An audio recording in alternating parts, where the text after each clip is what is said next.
In this topic, we will use the exponential definitions of the hyperbolic functions to prove identities.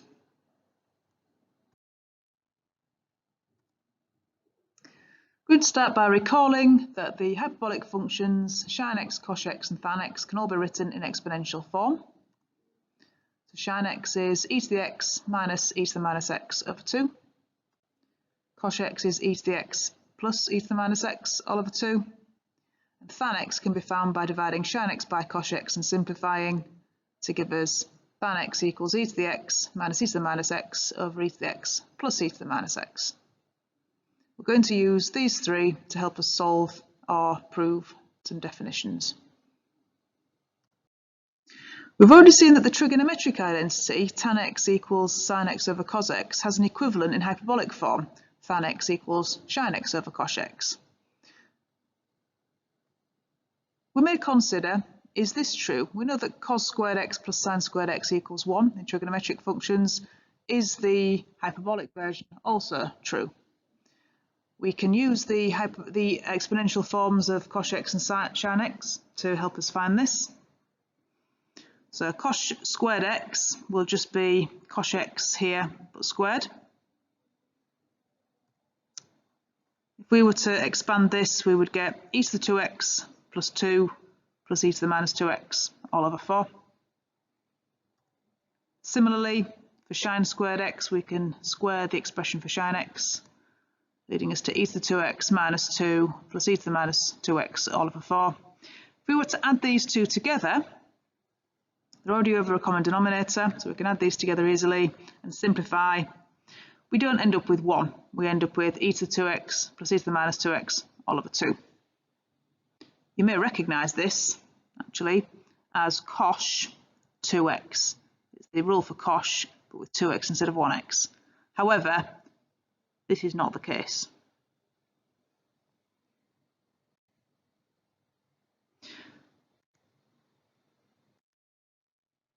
What do we notice about cos squared x and sin squared x, though?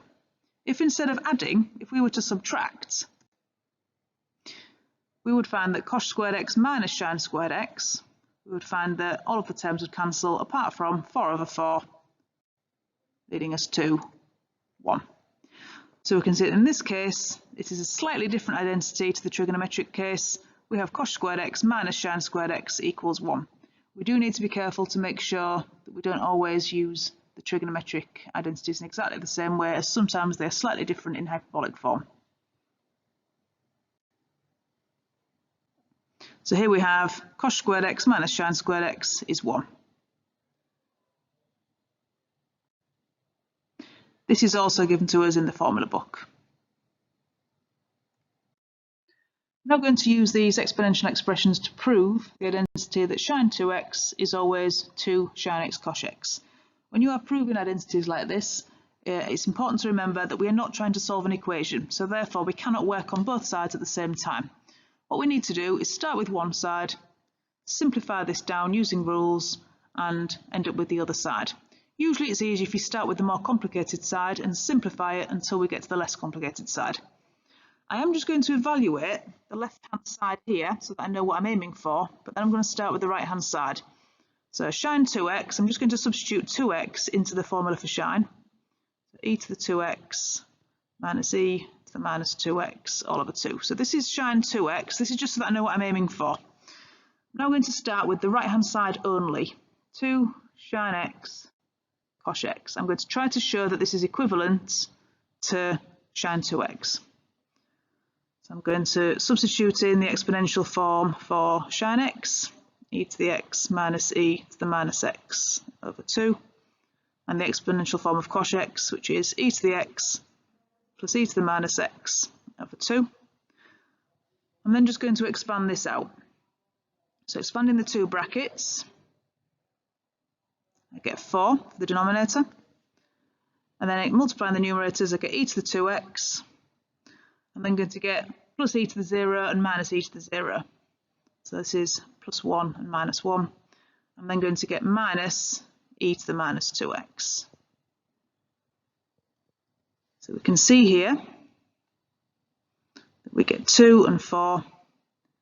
The numerator becomes e to the 2x minus e to the minus 2x, and the 2 and the 4 will now cancel to give us e to the 2x minus e to the minus 2x all over 2.